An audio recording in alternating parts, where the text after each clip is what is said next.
Ladies and gentlemen, could you hear me? Thank you very much, yes. Could you kindly take your seats as quickly as possible? I know that you may be tempted to sit right at the back of the room, but this is a huge, great cavern of a building, and we would like it if you could come a bit closer to us to make it a bit more intimate. We're not difficult people. We're here in the cockpit of world democracy, and so we want to see the whites of your eyes. So please, if you wouldn't mind getting a little bit closer, if you don't mind, that would be great, so we can get the dialogue going, because we want to make this a really interactive session. That's what we've been tasked to do, and it would make it much easier if you came a bit closer, so we can see your face. That'd be really, really nice. Thank you very much indeed.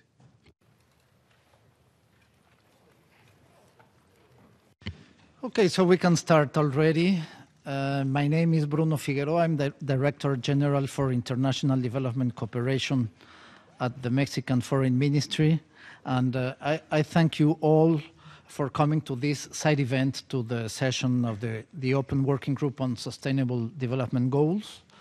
The United Kingdom and Mexico welcome you to this discussion that will focus on middle-income countries in the framework of the Global Partnership for Effective Development Cooperation and of the post-2015 development goals.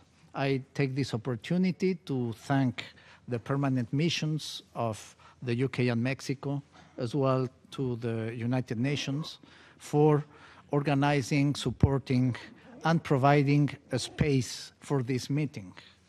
I want in particular to acknowledge Mrs.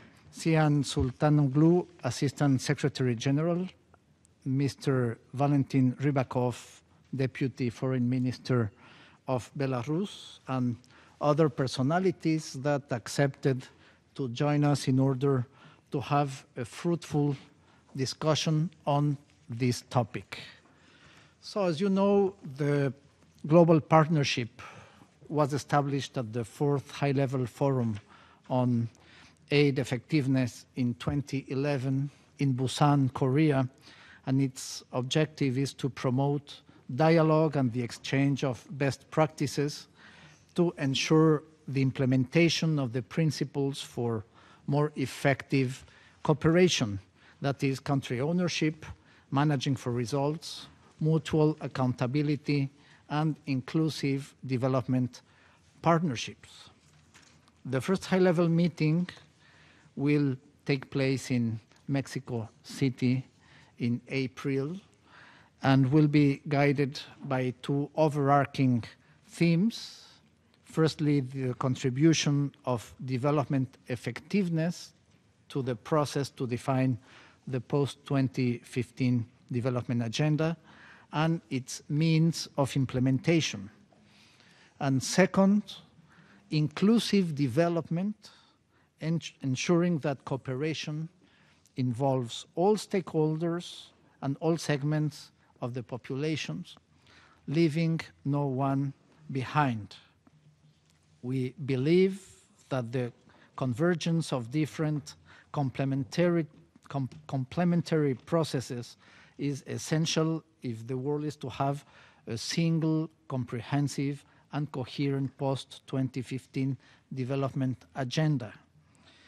If such an agenda will determine the new objectives that will guide international efforts, then the development effectiveness process will be a fundamental part of how to achieve them.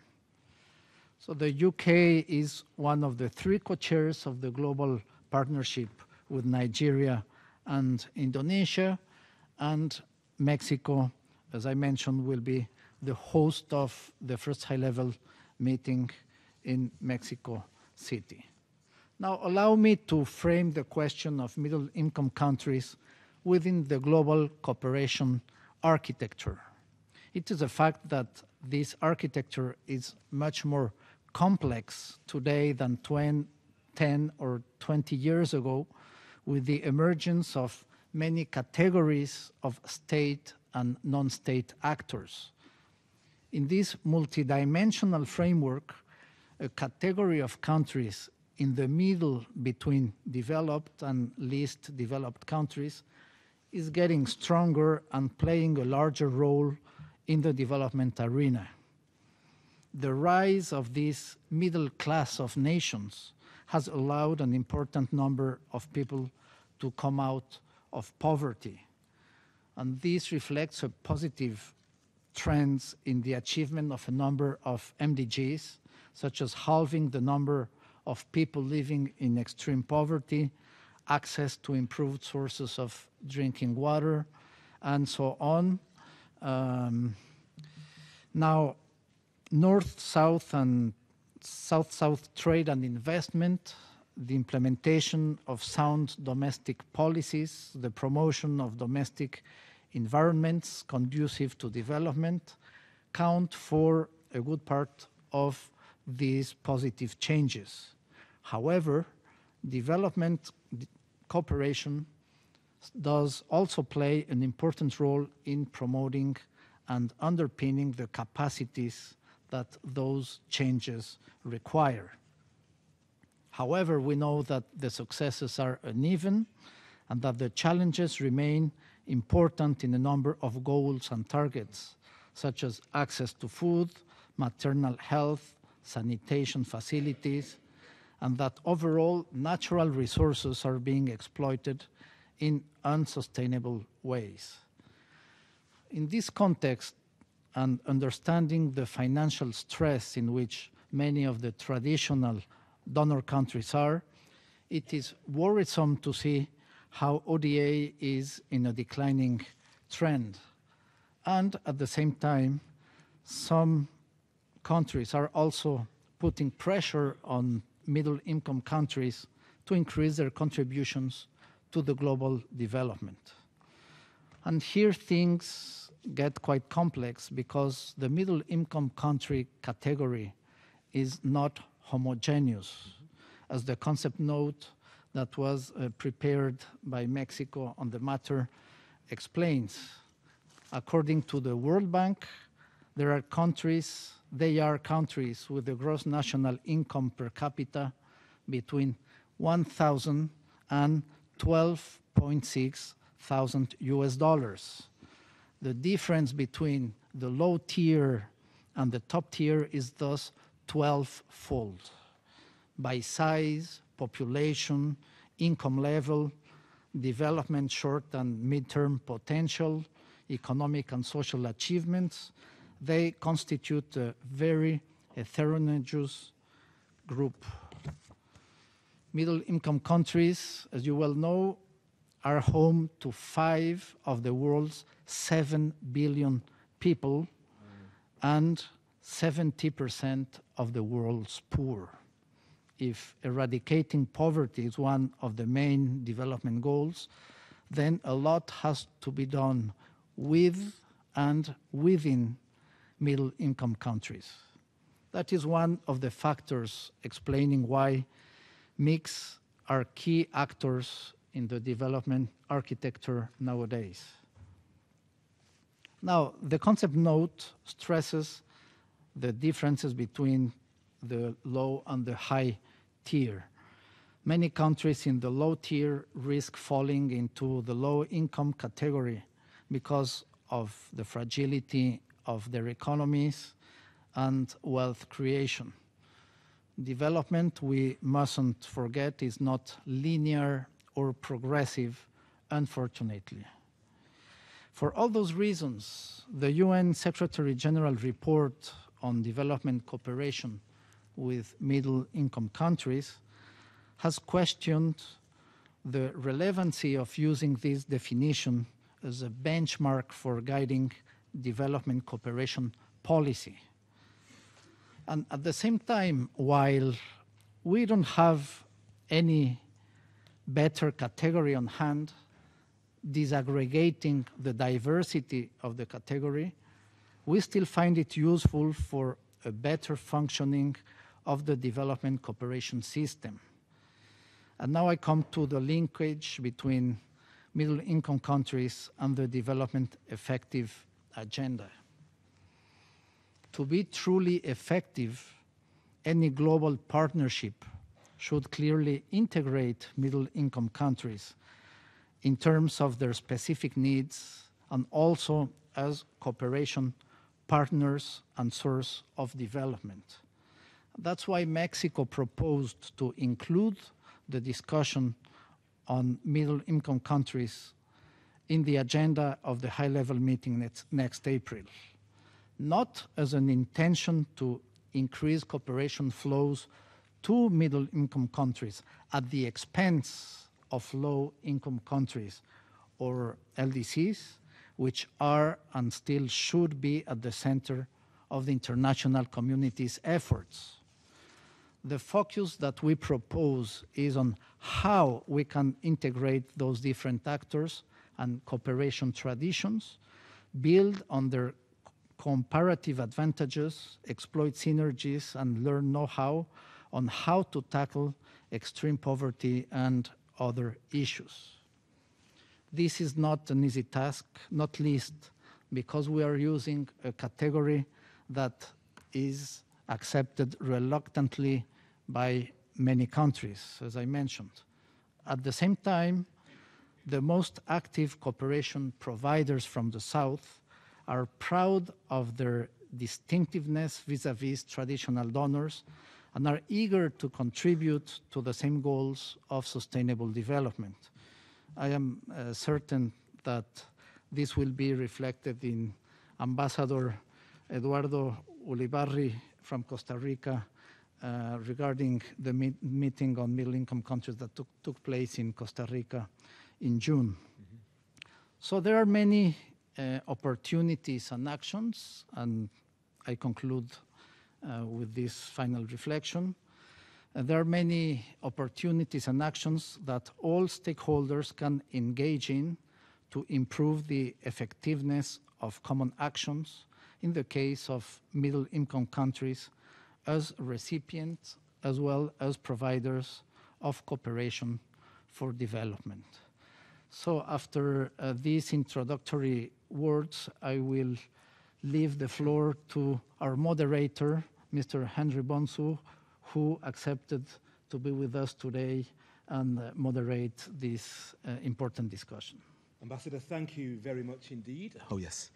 It's my first time in the UN, man. I've been watching this building for 40 years. My father, who came from Ghana many years ago, said, United Nations, one day, Henry, I want you to be working there. And then when the European Union came along, Henry, one day I want you to be working in Brussels. I'm still living and working in London, but I'm happy with that. Ambassador, thank you very much for helpfully outlining the challenges, the problems, and the contradictions inherent in this business. I'll tell you a bit more about myself, and it will help you understand where I'm coming from as moderator this afternoon. So my name, Henry Bonsu, but in Ghana, Henry Nana Kwame Ose Bonsu. That's how you say it. And it kind of indicates something about your status, your name, your culture, and your traditions.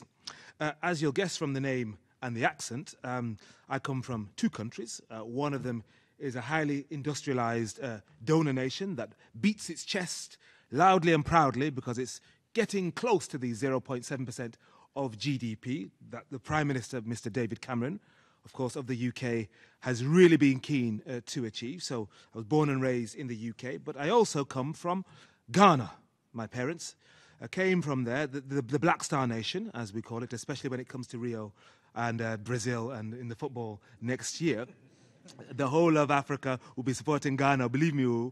Okay, but my parents left Kumasi in the early 60s. The plan was to stay in Britain for 5 years, then come back as Nkrumah's children and help build and develop the country. I think at the time in 1957, when Ghana got its independence, there are a number of countries which are now high income. You know, the likes of South Korea, which were more or less in the same place, Singapore, back in the late 50s. My parents were interrupted in their mission to go back and help Mother Ghana by the arrival of 4 children in 5 years, of which I am the third. But they were also interrupted in their mission by military coups, instability, brain drain, and the lack of development, and of course, ultimately, poverty that's characterized the difficulties of so many countries that won their independence 50 or 60 or so years ago, and that form the bulk of the countries that we're talking about now. But they're now slowly but surely blinking their way into middle income status, but some are suffering shocks inherent with that categorization. But so I come at this debate from both a personal and professional point of view, as a Ghanaian Brit, but also as a journalist who's been talking about these matters for 20 or so years. I know you wouldn't think so to look at the face, but that's good old Ghanaian Ashanti DNA. Now, you, I think, are all specialists. You're drawn from the worlds of government and agencies, and you use your own language, you know, technical assistance, partnerships, state actors, non-state actors. You've got big brains, PhDs, but sometimes, although you talk to each other, you don't really listen to each other, and so you're performing brilliantly in one part of the world, but not so brilliantly in another part of the world. So here, in this session, hopefully, we'll be able to deal with some of that, and I'm assured that the best contributions will end up, Ambassador, I believe, being discussed in the high-level meeting of the Global Partnership for Effective Development Cooperation in Mexico City. If the contributions are not good, they'll be left in the sands of history. Okay. But we're going to have brilliant contributions. As well as Ambassador Figueroa, we have an excellent panel whose full profiles are available, I think, on the sheets that you might have picked up over there. So I won't give the full CVs, but we've got some really great, experienced people on the panel, and I'll introduce them in order in which they're going to speak. We have Mr. David Hallam, sitting there to my left, UK Envoy on the post-2015 Millennium Development Goals. We have Mr. Valentin Rybakov on my extreme left, Deputy Foreign Minister of Belarus. We have Ambassador Eduardo Ulibarri, also on my left, Costa Rica's Permanent Representative to the United Nations. We have Ms. Jihan Sultanoglu, Assistant Secretary General and Director of the UNDP Bureau for Europe and the Commonwealth of Independent States. Mr. Jeffrey Salim Waheed, on my extreme right, though not politically, I'm sure, Deputy Permanent Representative of the Maldives to the United Nations. And on his less extreme right, Mr. Jonathan Glennie, Research Associate at the Overseas Development Institute. The format is as follows. I'll ask each of our panelists a question. They will answer it, or they will either answer it head on and weave their experience into the answer, or they will completely ignore my question and plow through their prepared text, in which case I will stop them abruptly. Because we have to be relevant today. We have to be really, really relevant. So each of our panelists will have up to 3 minutes, but if you come in lean and mean, that's good, because it leaves you more time to come in with your own thoughts, questions, statements a little bit later on. But we're always going to bear in mind the fundamental questions as outlined by the ambassador a moment or two ago. Some of those key questions: how can the international development community do more to support poverty reduction and inclusive growth in middle-income countries? What defines a middle-income country? There's huge variation between them. People get very, very excited. I remember doing an interview with former President John Agyekum Kufuor of Ghana, and he said he was really proud that Ghana had entered middle-income status on his watch. So in headline terms, that's great. But as a frequent visitor to Ghana, I still see a lot of very, very poor people who are proud that they're considered to be a country that's leading the way, but at the same time, there is real concern that trickle-down isn't working. You need more instruments. Headline growth figures isn't enough. We have to look at other things, as Ambassador, you were saying. What are the alternative criteria beyond income per capita? And how coherent are some of the policies of the member states that make a lot of noise about how much they give and how connected they are with those recipient countries? And as I hope we'll hear from the Maldives shortly, are these criteria flexible enough to deal with the setbacks experienced by some recipients when they graduate up into middle-income countries? I mean, if things work out during this session, and if people keep to time, and I have my fantastic Samsung Galaxy Note stopwatch right here, we'll finish this particular bit among us here on the panel within half an hour, and then we'll open the floor to you. So let's start off with David Hallam, UK Envoy on post-2015 Millennium Development Goals. I'm going to ask you this question, and hopefully, David, you will attempt to answer it. as well as nail down some of the points you came here ready to say. How can traditional donors support countries as they transition into middle income status? And can you build an answer in that takes this controversial point? Didn't the UK stop aid to South Africa and India? It was very controversial in the UK when this was done, but you have an answer to that. Please tell us. Thank you, Henry, and I'll say some of my prepared things whilst I work out what my answer is to the two questions that Henry asked me are going to be. Well, firstly, it's thanks to Mexico, actually, for helping make this event happen and providing much of the impetus for it. I really liked your introduction around the diversity of middle-income countries. So all of our answers today have to somehow cope with that diversity. The fact that we're dealing with very poor countries and quite well-off countries, countries that represent the majority of the people on the planet. And as we're looking towards the next development agenda,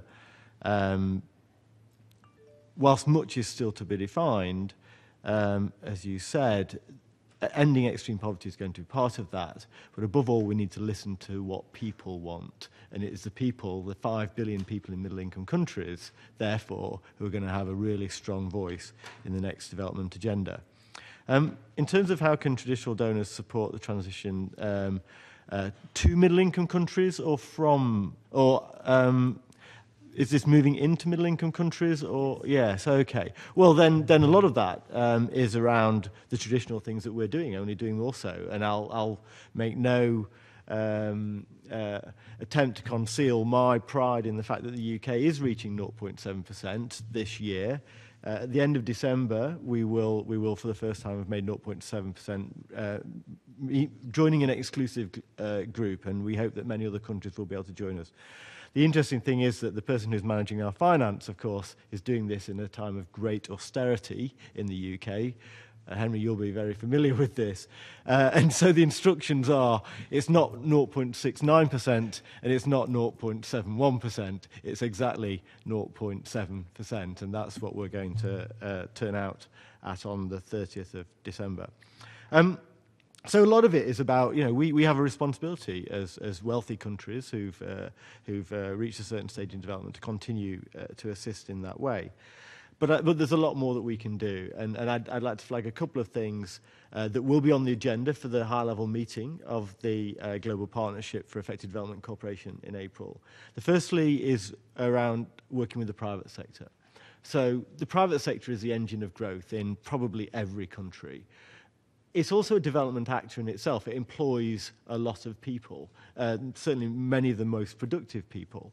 And it also has a role in providing healthcare and education. It also has a role in husbanding the environment, in its use of water, in its use of natural commodities. It also has responsibilities in how it acts in every country, including my own. So the private sector is an incredibly important actor for development. And David, you've reached your 3 minutes. Oh, no. As they say in Ghana, I would let you land, but you have to land within 15 seconds. Okay, so that's the first thing. And the second thing I wanted to talk about was domestic resource mobilization. As countries become more wealthy, they have an opportunity to finance themselves out of poverty. In fact, no country, of course, has really tackled poverty without being able to provide those finances itself. And the question is, how can we, as wealthier countries, through more transparent tax regimes, through cooperating on illicit flows, or through support for capacity building, help countries to generate those resources. David Hallam, thank you very much. Let's move swiftly on to Minister Valentin Rybakov from Belarus. Minister, your team was grappling with this issue recently, I think. I spoke to one of your aides yesterday. You're helping to frame a new resolution right here. Is the way the UN works with mix working, or is it broken and incoherent? Thank you very much. I'll try to answer this question the best I can. First of all, of course, let me thank the organizers of this event, permanent missions of Mexico and the United Kingdom, for this invitation to share with you some of our ideas about the prospects of the United Nations system cooperation with MIX. This year, we have indeed witnessed a rising interest in the issue of middle-income countries. Of course, we had a major international conference on this topic organized by Costa Rica in June, and also regional conferences held in Cairo, Minsk, and Amman. All these events basically drew the attention to the need for the United Nations system to continue assisting the group of middle-income countries. All stakeholders should cooperate in order to leave no space for returning a country to a lower developmental status and avoid middle-income gap and trap. In this context, the current UN system-wide development cooperation with middle-income countries, unfortunately, in our view, lacks a strategic framework. What is needed, we believe, in this situation is a greater degree of coherence and complementarity to the United Nations system when it comes to its cooperation with middle-income countries as an extremely diverse group.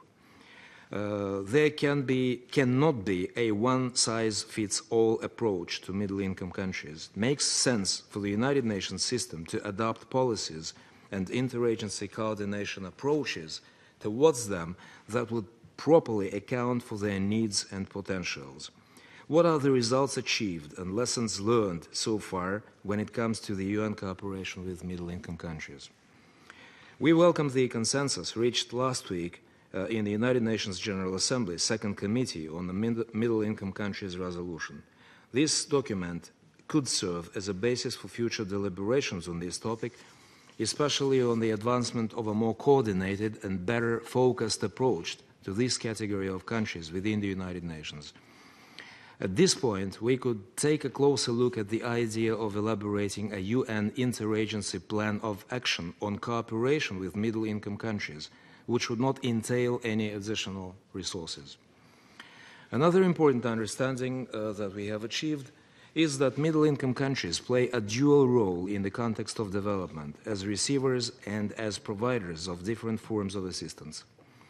Interaction with middle-income countries could be built upon an asset-based approach under which MICs should be encouraged to contribute to development cooperation with their own assets, be they financial, in-kind, or even intangible, like, for instance, knowledge sharing.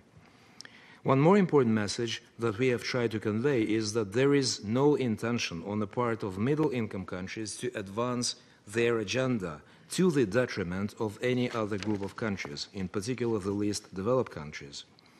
What is crucial in this context is that middle-income countries, by means of their development experience, increasingly play a catalytic role for least developed countries. This can eventually lead to the creation of a partnership which, on a global scale, can become critical in meeting sustainable development expectations. Minister, you're 20 seconds over. I'll let you land. I'll finish very, very soon. Thank you very much indeed. Ambassador Ulibarri, I would like you to build on some of those themes and answer this question. What came out of that conference on middle-income countries held in your country, in Costa Rica, last June, and how does it feed into this new consensus which was adopted in this place last week? Well, thank you first of all to Mexico and the UK for their leadership in organizing this meeting, and thanks to all of you, dear colleagues, for being here.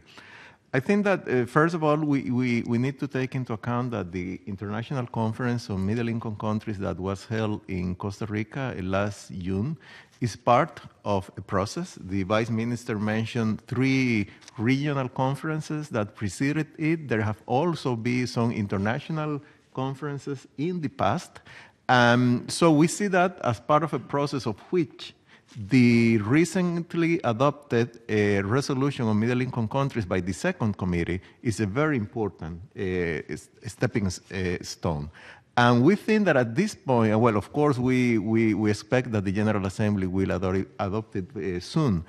I think that out of all these actions, out of the declaration that came out of San Jose, and you have it copies in front of you, out of this resolution, we have a basic conceptual, methodological, and also political framework upon which to build more regarding middle-income countries. Some of the points that I would like to stress in the declaration that came out of San Jose is, for example, regarding the United Nations, the need that the UN develops a comprehensive action plan for cooperation with middle-income countries. What kind of cooperation, throughout what means, what might be the role that could play not only state actors and multilateral organizations, but also other stakeholders such as the private sector, academic institutions, think tanks, NGOs, etc., is a key point that we should take into account. Also, there was a request to the UN to elaborate a new framework, a new conceptual framework that could be more comprehensive about the diversity in general of developing countries, but particularly regarding middle-income countries, which is something that we should take into account.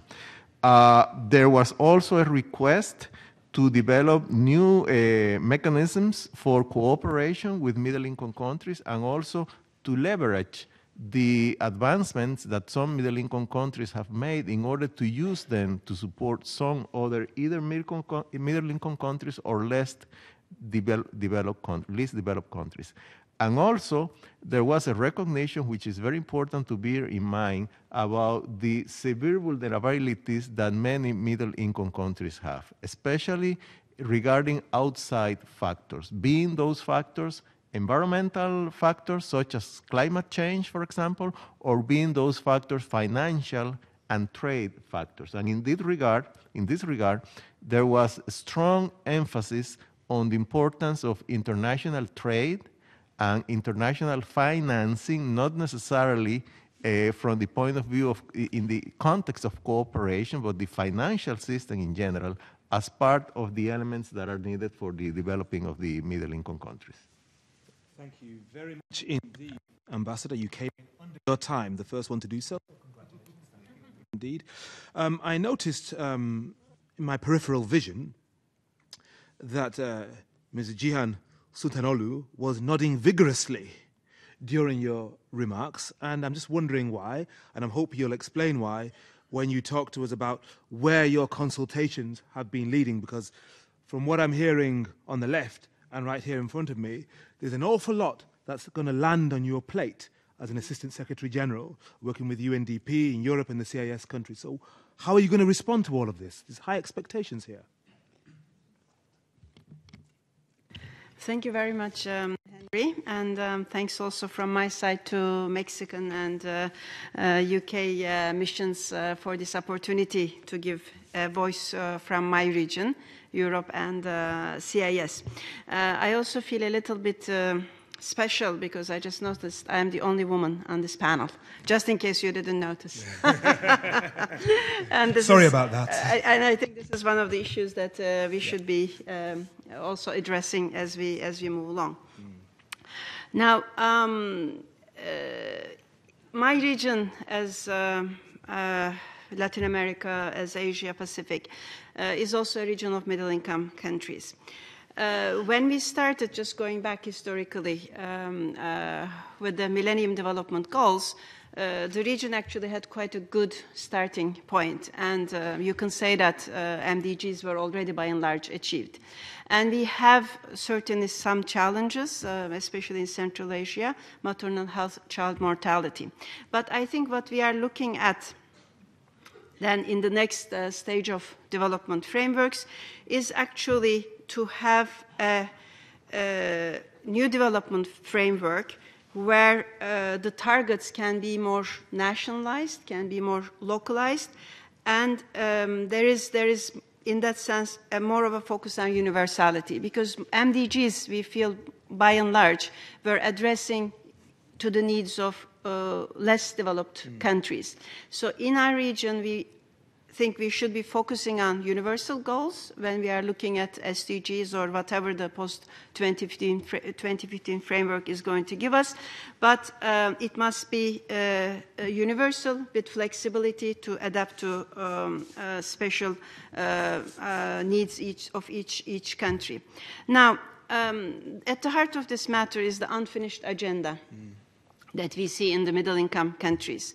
We have poverty, we have social exclusion, we have inequalities, gender, ethnic, religious. We have disparities between different groups, even in the same country, between different regions. We have still issues related to governance, fragility, lack of resilience. These are the issues that should be at the core of the future post-2015 agenda. So if the middle-income countries are expected to avoid this middle-income trap, they will need to have international support. As Mr. Figueroa has said, the mix are not heterogeneous. So the support that we are going to be given as international community must be targeted and flexible. We still see a lot of need for capacity development in areas related to public policies, knowledge sharing, exchange of experiences, and lessons learned. How we provide this support, again, may vary from country to country. Now, another very important element is actually the need to cooperate with the middle-income countries, both as donors and recipients. The previous speakers mentioned that we need to value and support the role of the middle-income countries as a source of development solutions, because they have achieved a lot and they have a lot to share. This is through South-South cooperation, through triangular cooperation. Now, I believe we have quite a few important opportunities in this regard. So what are we talking about concretely? Some ideas coming from our region. I think David Hallam talked about realizing the potential of domestic resource mobilization. I will not get into that. But there is an opportunity to move away from dependence on external donors to scale up proven development solutions in the countries themselves. The second is leveraging the growing private flows, both investment and philanthropic. Many of these countries already are are home to very vibrant private sectors and even emerging philanthropy. And third is the use of South-South, East-East, in our case, cooperation modality as a driver of development. So middle-income countries learning from middle-income countries. Again, we see that already also in our region. Many of the new donors, even within the European Union, are sharing their knowledge, experience, and also contributing financially to development solutions. So I do very much hope that we will be able to start and end with a perspective of sustainable human development, looking at the experience of middle-income countries and sharing it with others. Fantastic. Assistant Secretary General, thank you very much indeed. I allowed you to stray considerably over your 3 minutes because you drew attention to the fact that you're the only woman. And also, I'm one of those rare things, an African man in tune with his feminine side. So that's a good thing. Thank you. You also mentioned during your remarks the middle income trap, which leads us neatly on to Mr. Jeffrey Salim Waheed, who I met yesterday. And I suspect that in your remarks, you're going to talk about this middle income trap. Now, those of you who know the Maldives, if you've been there or if you're aware of it, you tend to think of a beautiful island paradise. You won't think about the kinds of things I think that Jeffrey is going to draw attention to. And I think they are deeply concerned that these instruments that we're talking about are not sophisticated enough. Okay, over to you, Jeff. Thank you, Henry. Let me also extend my thanks to the venerable guests on this panel. It's truly an honor. In answer to your question, we absolutely do need to look at how assistance is allocated. And more than that, we need to understand that for most middle-income countries, there's no true measure of the status. Types of assistance or cooperation that's needed for a lot of countries are not often easily gauged. If you take the example of my country, the Maldives, you have the most recent graduate to middle-income country status, having graduated only in 2011. But when we graduated, the socioeconomic ground realities didn't change overnight. The Maldives continues to suffer from the disadvantages associated with being a small island community, as many SIDs are, as was mentioned by His Excellency the Ambassador of Costa Rica. We suffer from a narrow economic base, geographical remoteness, a lack of a scale of economy, vulnerability to extraneous shocks, as well as environmental fragility. These are all relevant areas of the Maldivian economy. And on top of this, with regards to countries like the Maldives, we have to rely on just one sector, tourism. They provide the majority of our foreign receipts, and the tourism sector in itself is extremely susceptible to external shocks. Our next largest sector is fisheries. Now, with graduation, we did have a lot of developmental assistance. One of the examples is that the EU provided an everything but arms agreement with the Maldives, where there was tariffs extended to the sector. However, these tariffs expired this year.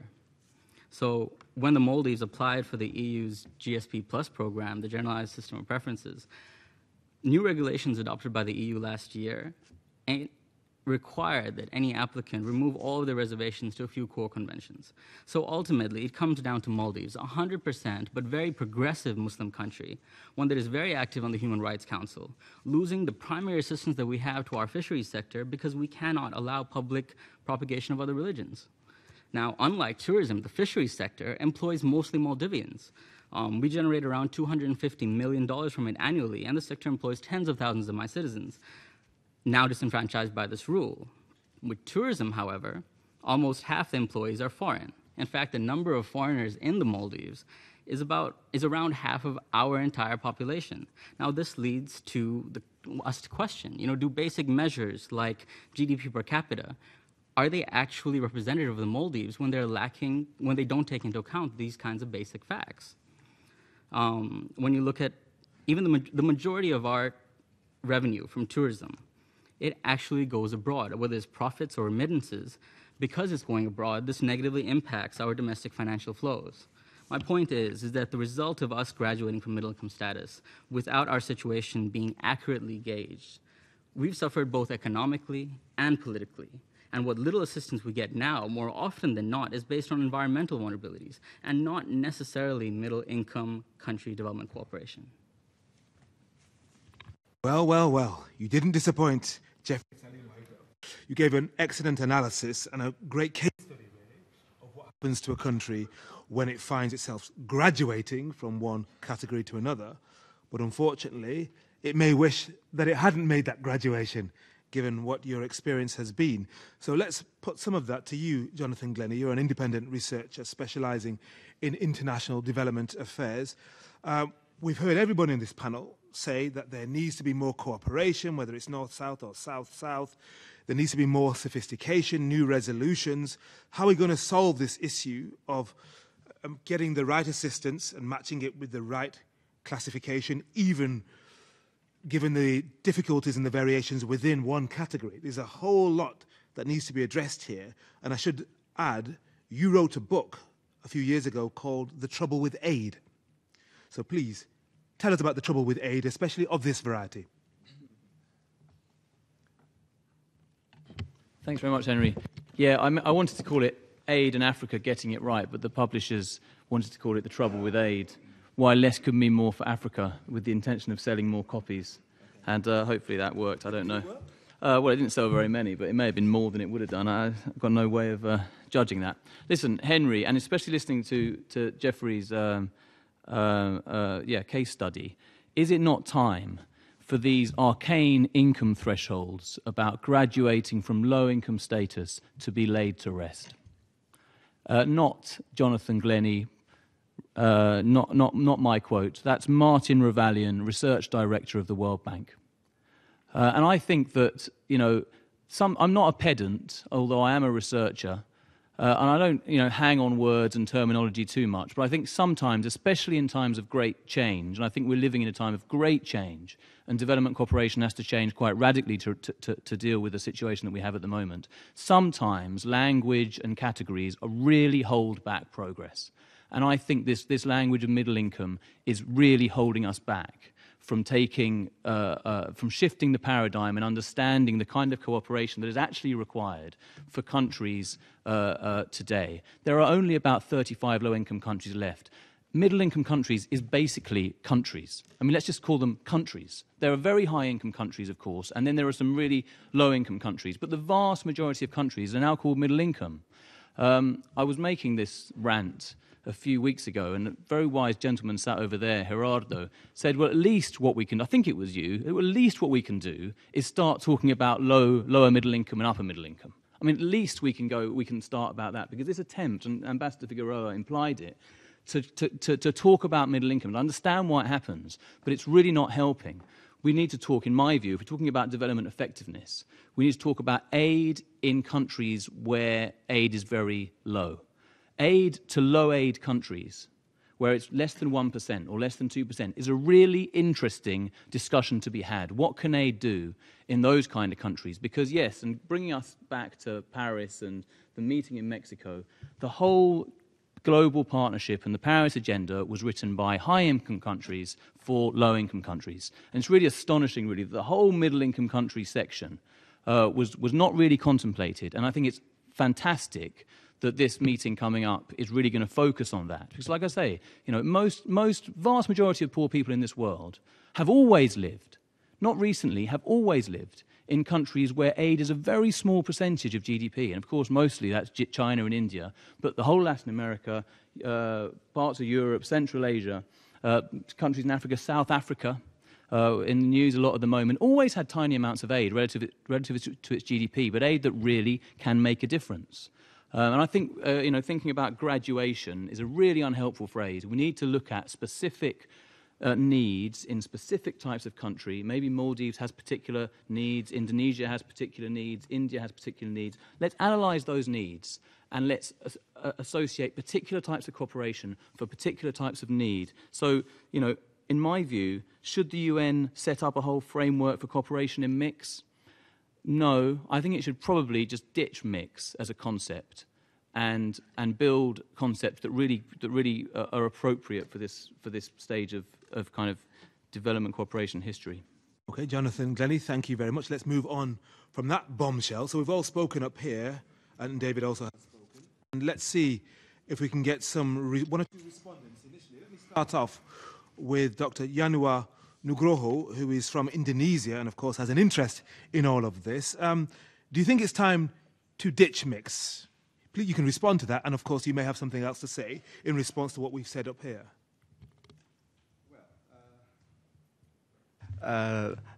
And again, let me extend my thanks to the missions of United Kingdom and Mexico for organizing this panel. I incline to agree with Jonathan on this issue, but let me put this in perhaps different way. Apart from that, Indonesia is now co-chair of the GPEDC. We were also co-chair of the high-level panel, in which the term global partnership was discussed in a great extent. I think what we have here in this panel is a clear case why global partnership should be part of the next development goals. It is not only on what global partnership is, but I think in how. And this is the challenge that we have to answer. We have to respond. Let me underline the importance of global partnership to help reduce aid dependency through development effectiveness. I think what we need to give more attention, although this discussion is not easy, is on the domestic resource mobilization and knowledge sharing, as previous speaker already mentioned. We need to go deeper because I think both the devils but also the success are in the details, and we often avoid this discussion. In the light of the post-2015 discussion, especially what we are having here in the Open Working Group, I think we have to be clear on what deliverables are. For example, when we talk about inclusiveness, governance, which include monitoring, and financing, which should also take into account non-government financing, such as leveraging private sector resources, as David mentioned earlier. I think what is at stake here is to ensure that the position of development resource, that the provision of the development resources and access for the citizens should remain within the government's responsibility. Here, I think we need to get support from as many emerging countries as possible. And I wonder how much effort, how much outreach efforts, the strategies that have been done for this purpose. To get buy-in from the member states, because the discussion on this global partnership, I think, especially as the means of implementation, can be very difficult or challenging, at least. So instead of giving you the clear-cut answer, I pose more questions for us for discussion. All right, well, let me see who else wants to make a contribution. Is Zach Bleacher here from IFAD? Where's Zach? What do you think of getting rid of the category mix? And also the comment or the point that Dr. Nugroho made when it comes to global partnerships being part of the next development goals post-2015. Do you agree?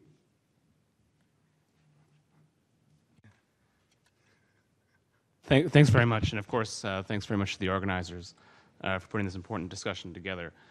And I'm going to speak not only for IFAD, the International Fund for Agricultural Development, but a bit informed by the perspective from a World Bank-led group of multilateral development banks, of which IFAD's happy to be a part, both as a specialized agency of the UN and as an international financial institution. Maybe I won't comment on the future of MIX as a category, but to say that all of the members of this group are committed to stay engaged, regardless of what we call them.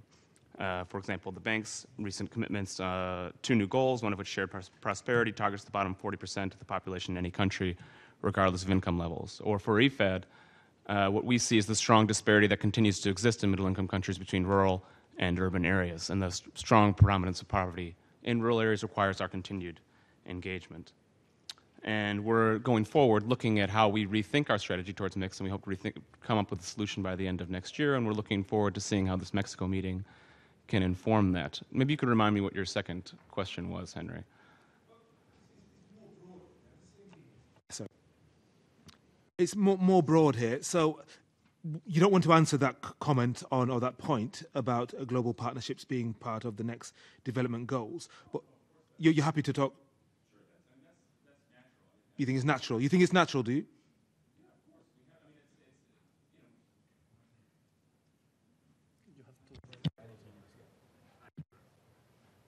There we go. No. I mean, I think that it's up to our, as an international organization, multilateral organization, it's up to our membership to decide what we call countries or what we don't call them. In terms of the global partnership, that's clear. Taking into account where ODA levels are, using them as a lever for other forms of finance is a natural progression. And that's really what we're interested in seeing, is how can we better use existing aid flows to bring in new forms of finance and new forms of partnership to deepen the impact that we have in these countries. Very much. Let me open it to our colleagues here. We've heard a lot of concern from up here on this table and also there with David and Yanua. And I'm just wondering, can anybody name a country or a series of countries where graduation from low income to middle income has been a real help, a real lever? Because I don't want to give the impression that classification or category is all about gloom and doom. There are some countries possibly where this has really helped and where the instruments are working. Does anybody here come from a country where they say, actually, yes, in our case, it is working, and here's how? I'm just looking to see if any hands are raised here. One or two people chatting vigorously, maybe not sure if they do come from a country where things are working as a result of these new instruments. Okay, well, David, you want to come in? I was just going to name 2 countries. I think there's obviously some situations where this move between categories is going to be important, and I listened very carefully to what you said, Jeffrey. It was a really interesting story. But there are also many countries where it hasn't made a difference either way, and countries have continued to accelerate on a development path very well and tackle poverty as they've done that. Brazil, which hasn't been a low-income country for many, many years, but has made huge advances in tackling poverty through domestic resources channeled in the right ways and innovative programs. Mexico is doing many similar things as well. China is a great example of a country where the transition from low-income to middle-income country status made, I think, probably no difference whatsoever, and has continued to accelerate and get many people out of poverty. So the issue really is what are the ways in which we can cooperate internationally to assist with that path? I think that's a critical question that we need to ask ourselves. I think there's lots of good ideas coming out around this room, and hopefully there's more that we can take into Mexico in April. Let me bring Ambassador Ulibarri from Costa Rica. You want to make a contribution? Yes. I think that graduation by itself is just to have a category assigned to yourself. So graduation by itself from my point of view, it never helps, because it will mean that you will be not subject to certain flows of international cooperation. What helps is why you have been graduated, the kind of changes that your country might have gone through that has allowed it to have a certain level of income, well-being, institutional development, stability, investment, and so on and so forth. That's what makes the difference. But the trap that we might face here is that because you were able to make a difference throughout policymaking, once you are graduated, you disappear from the radar of the international donors. And then that might undermine some of the advantages that you have made, especially when we are talking about the areas of vulnerabilities of our countries. Being them, for example, vulnerabilities in terms of natural disasters, being them vulnerabilities in terms of regional differences inside the countries, or income inequality inside the countries. So that's the trap that we should avoid. Not only the middle-income country trap in the general economic theory, but the middle-income country trap in the context of the international architecture of cooperation. And I think that's a point that should be differentiated. Yeah, Ambassador, thank you very much for that. It's amazing in a way when you consider the intellects and the brains, the economists, the scientists who've been looking at this for years, that such a trap still exists. Assistant Secretary General, what are you going to do to enable countries who find themselves trapped, like the Maldives, to escape from it and to develop a more sophisticated framework? Thanks, Henry. In fact, just reflecting on what we are hearing.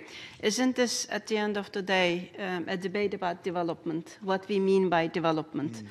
In even the richest countries, you have what we are talking about in the middle-income countries. You have disparities, you have inequalities, you have exclusion. I think the debate is actually how we are looking at development as something at the end of the day that will transform people's lives. So what I would say what we are bringing to this challenge is actually a model of development where we are focusing on people rather than simply investments, infrastructure, markets, etc. How we bring about, in fact, investments in people. How we are looking into jobs, how we are creating growth with jobs, how we are improving health, not only in terms of or education, quantity, what is offered to people, but about quality, how we are improving access to quality education, quality health services for everybody. What are we doing about youth? You know, when many countries in this category, you have very large youth populations. They have expectations from the future. So what we are offering to them? How do we invest in young people? How we invest in the potential of women that is not tapped for development, for growth?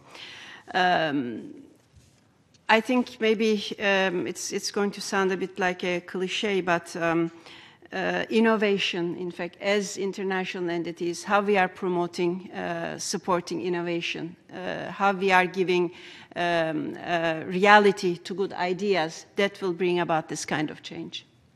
Assistant Secretary General, thank you very much. Jonathan, let me just put this to you. Isn't the truth that this whole business is too huge, it's too unwieldy, there are too many, quote, actors involved at transnational level, at national level? Every one of them, each one of them is out to bang the drum for its own cause. And that's one of the reasons why maybe the kind of framework that some of us are talking about is beyond us. It's just not possible to coordinate all of this. There's just too many layers, too many organizations, too many budgets, too many interests to actually make this work for the majority of the countries that we're talking about right here. Well, I think there's two things on that. I mean, firstly, yes, there's so many actors involved. It's very, very difficult to coordinate. Perhaps we should not worry too much about that. I mean, it's basically, I would argue, pretty impossible to coordinate. But ultimately, most aid agencies make autonomous decisions. You know, those countries, those aid agencies that are deciding to reduce money to mix are making those decisions. No one's making them make those decisions. No one's forcing them. They're following a particular framework that they themselves have articulated. But aren't they looking at indicators, indices, stats coming from the World Bank or other major institutions? They're choosing to follow income per capita as a major reason to reduce aid flows. And in answer to a previous question, I've never met anyone from a country graduating to middle-income status that's faced the prospect with anything other than, well, exactly as the ambassador said, a combination of great kind of determination and joy that their country's doing well, but absolute fear that they're about to be cut off from really, really important international flows. And I think that has to be dealt with. But it's not a problem of coordination. It's a problem of particular decisions by DFID, by the EU, by the World Bank to reduce flows to middle-income countries. And let me just say one thing on middle-income countries. It's not just the problem. And I think the UN is the place that introduced the Human Development Index. It's the place that pushed the idea that we're not just concerned with income poverty and with a very narrow sense of that. And it worries me that at the moment, I think it should be the UN that's really focusing again on a much broader analysis of what countries and what people require assistance, because it's not just arbitrary and narrow. The middle-income status, it's actually incredibly stingy. And I've been in meetings at the British Parliament, for instance, where lawmakers have said to me things like, well, now it's middle income, it doesn't need any help anymore. Just because they've reached like $1,000 a year per capita income, which is incredibly poor. And we've allowed, and this is my final point, Henry, we've allowed this kind of logical fallacy, this sleight of hand, and it goes like this: because they don't need help as much, they don't need it at all. It's either that, but it's that, yeah.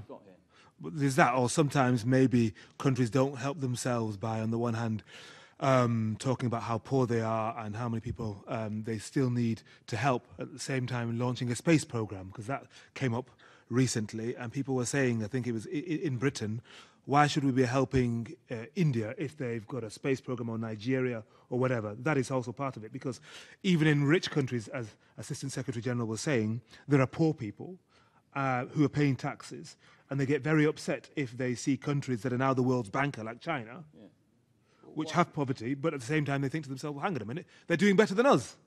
Yeah, I mean, that's just obviously ridiculous. They're not. I agree it's a problem. People think that because, for instance, a lot of middle-income countries and low-income countries are growing much faster than the West at the moment because the West is going through a financial crisis, they're doing better. I mean, it's ridiculous. The accumulated wealth in the West is tens, hundreds of times more than in these countries. And with regard to the space station, Britain's got a space station, or at least it's got a space program. We have millions of poor people in Britain. We have a food bank in Britain. It's the same deal. I mean, India has every right to develop its technology. We have to make this case. Ambassador Figueroa? Yes, you raised a quite legitimate question regarding the complexity of the challenges that we face for the Mexico City's meeting. And indeed, as has been mentioned, the Global Development Cooperation framework is getting more and more complex. Of course, it was easier during the Paris process times, when you only had two constituents that were the rich countries and the poorest ones, and there were no other actors in between. I would say that the answer to this complexity is inclusiveness. Inclusiveness in the process that we are in order to construct a new architecture for this shifting paradigm, as it was mentioned. We want to see willingness to act from the different stakeholders, and that happens if those stakeholders are participating in this new construction, and that they know that there is something that each one of them will get. So it has to be a win-win situation where each one of the stakeholders gets something from the result. Thank you very much, Ambassador. Minister Rybakov, what do you think is emerging right here? Because you've been looking at this very, very closely for quite some time as a leader in Belarus. Because we're bouncing a number of ideas around here, and we're looking ahead to April, to Mexico City. What are you taking from all of this?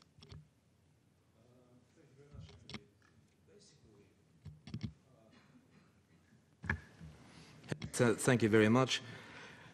We are in the United Nations. We should not forget this basic fact. And we have been trying to advance this idea, and we still support this idea that we need a better coordinated UN system-wide approach that would enable comprehensive and efficient sustainable development cooperation with middle-income countries, including taking into consideration everything that we have discussed. Also the fact that middle-income countries are both receivers and providers of different forms of assistance. Minister, thank you very much. I'm aware that a number of people in this room do want to speak now, so please raise... yes, please. Tell us who you are and what your question or comment is, please.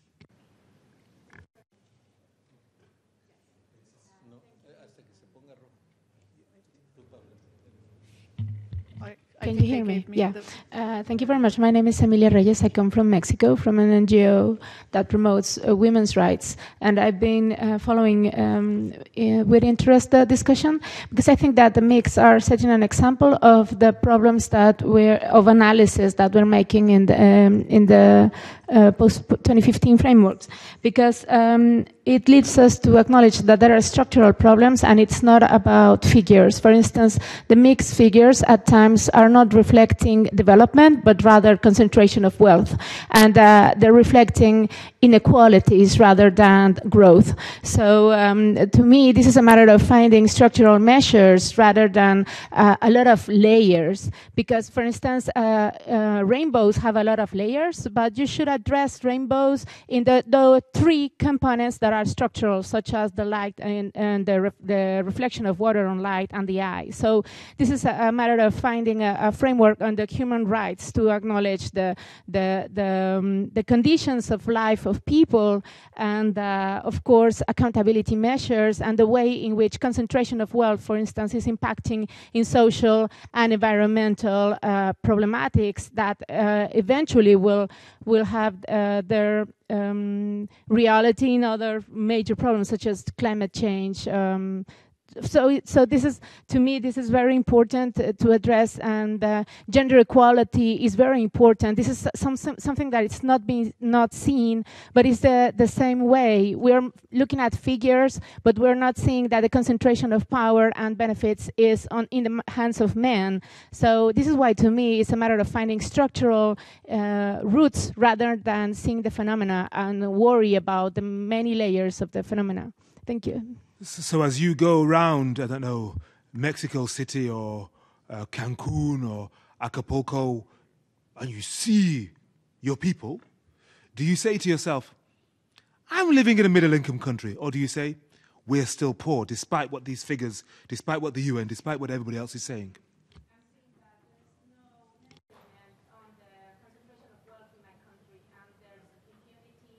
There's no accountability of the private sector, and I'm seeing that whereas my country is seen as a very rich country, I see that there are inequalities that should be addressed, and they're infamous and they're worrisome. I see that my government is really willing to address it, but I see that also it has not the means to instrument it in fully, because the legal frameworks that may be really advanced have not the means in instrumentation. So I think that this is a problem that middle-income country lives, and that they totally need the support of in a global way to find ways of solving these problems. Thank you very much indeed. Doesn't the Gini coefficient measure the disparity between rich and poor? Is there a league table for this? David, I'm looking at you, assuming you know. Any of you guys up here? There isn't a league table. Okay. Who else would like to make a comment or a contribution? Yes, lady over there.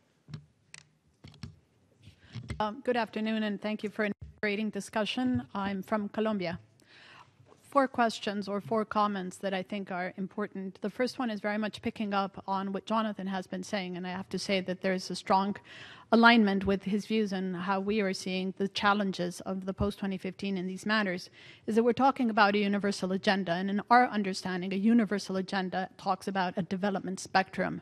And having these artificial barriers also gives a very false sense of where the responsibilities lie.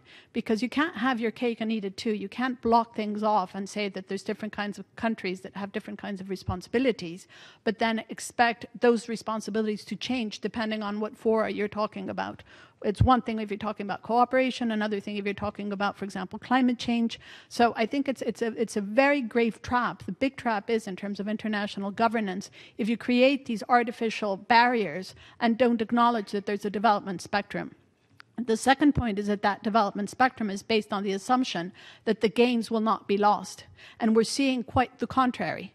In a recent poll in Colombia, the biggest concern was not security or any of the other usual suspects. It was people concerned about losing the small gains that they have made. And it's exactly that which speaks to the poverty trap and to the middle income trap and to every other kind of trap that we can think of. There's a concern because the fact is that those gains are not irreversible. And the previous speaker spoke about climate change. The World Bank is now speaking about the climate change. IMF is speaking about the climate change. And we cannot talk about the continuity or the permanence of that development spectrum unless we're looking at climate change. I was recently at a very, very scientific meeting. It was not policymakers, it wasn't scaremongers, in Brussels, the Cordex meeting. And the scientists were saying that at 3 or 4 degrees we cannot even talk about climate change adaptation because there's no science or technology. We do not know what that world will look like. So these are very serious issues that we're not really looking at when we look at the development spectrum. Okay, and I know you had 2 more points, but yes, other but people I'm do very want to quick. speak, and we yes, but that's need why to try I'm and get them speaking in. very quickly. The third point is there's mega diverse countries like my own and like Mexico and others.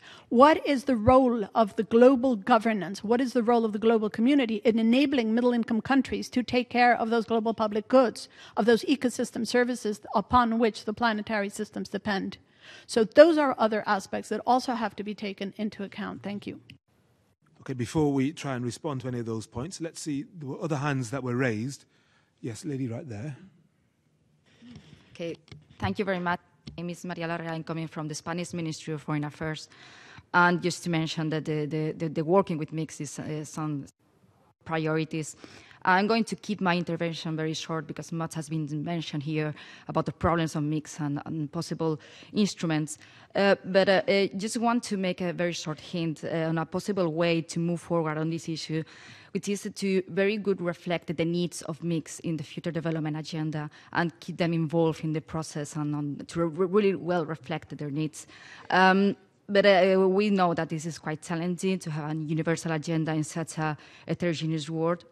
So a possible way to face this challenge could be to display a double-track set of different goals. On the one hand side, a universal minimum social standards, and on the other side, a benchmarking system and a flexible and plural in order to progress on human development. That will mean to tackle extreme poverty, which is very important, but also relative poverty. And keep insisting on the cooperation with MIX because at the end of the day, this anticipates what the cooperation of the near future should be in the framework of Busan. Thank you very much. While you're there, can I ask you a question about Spain? Spain has really suffered in the past few years. Yes. I'm not sure how big the Spanish aid and development program is, but has it been deeply affected? And have you drastically reduced the amount of cooperation and assistance you give to other countries? Have you been looking at middle income status as a way of reducing the amount that you actually help? Quite picky, this question. But, well, we have been working traditionally with Latin America countries, with most AMEC countries, so that we want to keep this tradition. And also to mention that there are all different ways of cooperation, such as technical assistance and know-how transfer. Much has been mentioned here, but the thing is that we want to keep working with MIX because it's something that traditionally we have been working with. Thank you.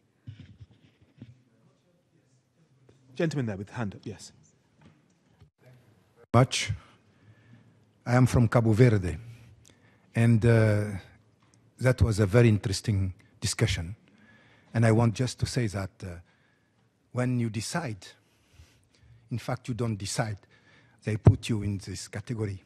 And then you have to decide what you are going to do. And for us, it was very positive in some way. Of course, we feel trapped somewhere. But also, it is a momentum for your own transformation. And we began to think seriously between a country receiving aid and a country who have to prepare for investment. So this is the positive thing we got from this graduation. Of course, we had to ask for 3 years of transition, smooth transition. But the positive thing is that we progressively learn to help ourselves and to prepare ourselves for the future. At the same time, in 2008, we had this crisis, this global crisis, financial and economic. And so it was very hard for us. But I think that ownership in these processes is very important, because when the government decide to see in the future and to prepare the country for investment, you have to make some sacrifices and to prepare yourself. That's why we began to build infrastructure in my country. We began to make a lot of initiatives and investing in our own country for us to prepare for the future of a country, middle-income country. So, yeah. So, interesting, because I was in Ghana in 2001 when President Kufuor took Ghana into HIPC, heavily indebted poor country status. And there was a massive debate in the newspapers, and people, Ghanaians, were saying, disgrace, disgrace. We are a basket case. This is a badge of shame.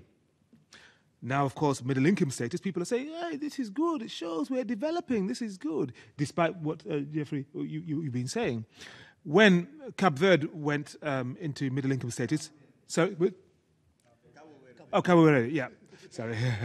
When you went into middle income status, were people pleased? Were people saying, yes, this is good, it shows that we're developing? Or were they aware of the possible shocks? I think that people are not that educated for this kind of discussion. Of course, in some circles, in the government and in the universities and technicians, you found people discussing this. But in general, they didn't react positively or negatively. They was just waiting for the next election and to sanction the government. And we saw that it was a very good thing for us, because the government won the election. We made all this infrastructure, and we transformed the economy of the country. So at this moment, we are one of the countries in Africa who are going to have almost all the development goals. We are going to win in this. So it is very important for us also to transmit not only the image of a small island country like us that have a lot of difficulties, of course, but it is very important also to transmit a positive way of thinking and transforming the country in benefits of the country. Of course, we have the same problems other countries here have said on poverty, on a gap between some classes, but it is positive for us to make this transformation and to try to get out of this Thank you situation. Thank you very much indeed for that contribution. We've got another 5 minutes. I'd like to take one more contribution from our colleagues here before we wrap up here. Yes, right in the middle. Thank you. Thank you, Henry, and thank you, colleagues, for this very enlightening discussion. Sorry. Yeah, all right. I'm from Brazilian Mission, and I just have a couple of comments. I thought very interesting what being said here.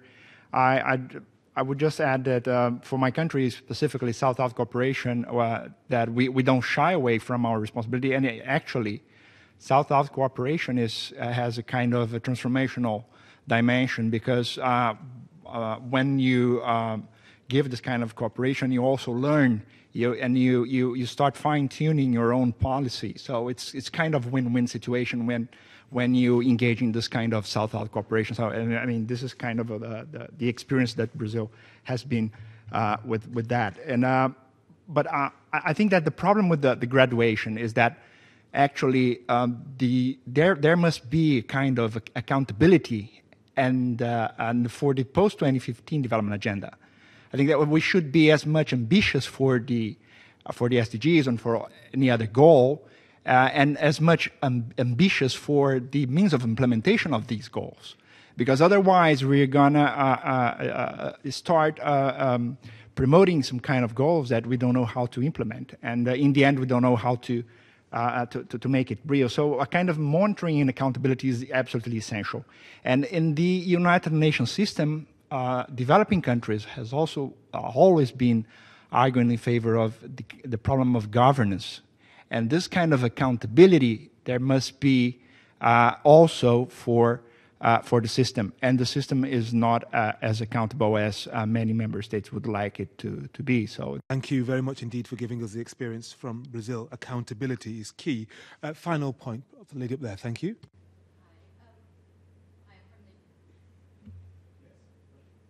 I'm from the UN Foundation.